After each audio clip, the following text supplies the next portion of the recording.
Good morning. Welcome to Convos and Coffee. This is Pastor Pauline.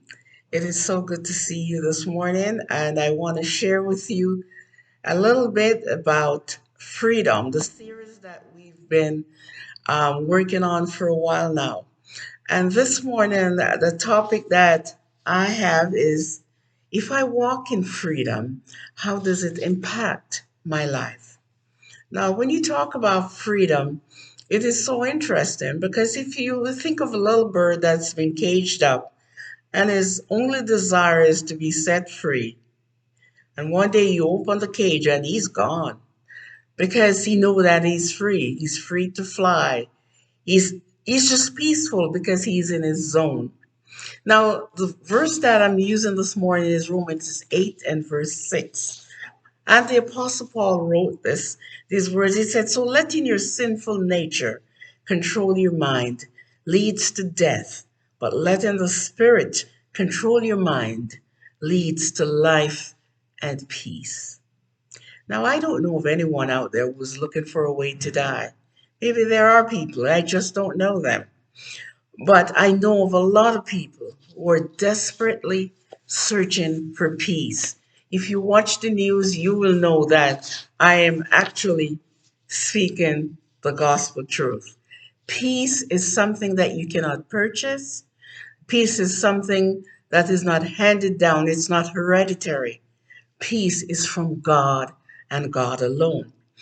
In this verse, Paul divides people into two categories. One is those who let themselves be controlled by their sinful nature, and the second one is those who let themselves follow after the Holy Spirit. Now, here's the thing, all of us would be in the first category if Jesus had not offered us a way out.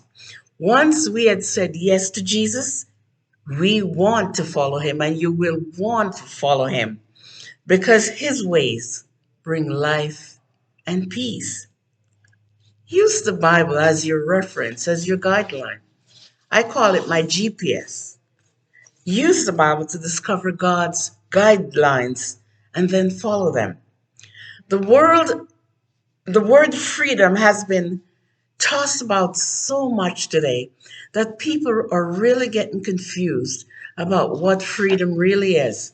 There's always these little um, things attached to freedom these days. If you do this, you get this. If you don't do that, you're not going to get this. And this is how you're going to get freedom. But that's not the way it is with Jesus. So, my encouragement to you today is to achieve true freedom is to walk with Christ. And you will realize it's not a made up story to get you to follow a certain denomination, but it is the only way to have freedom and peace all wrapped up in one. So, Paul stated that letting your sinful nature control your mind leads to death, but letting the Spirit control your mind leads to life and peace. This is not easy to do.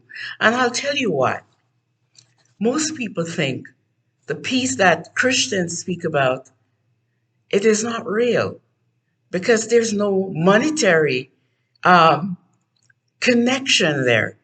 It has to cost something. But the only reason that we're getting it for free is because we could not pay for it. So our freedom is totally free because we could not afford it. And that's why Jesus died, so we can have peace and freedom, so we can walk in. Now, I encourage you also to let this thought sink in for a bit. That is not what the world is offering that is going to bring us freedom and peace. It is what Christ is offering us today. And I like to tell you that if you take the first step into just reaching out and find out really what this freedom that she is talking about is, you will find out that I am really right.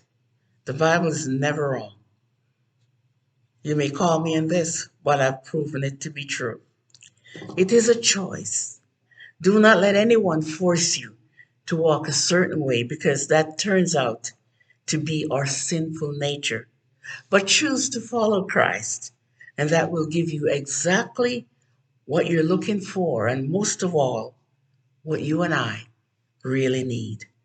And that is how walking in freedom impact our lives. Today, I want to encourage you that you will follow after Christ. And I hope you're blessed and you will have a blessed week also. The Lord bless you until we meet again. Bye bye.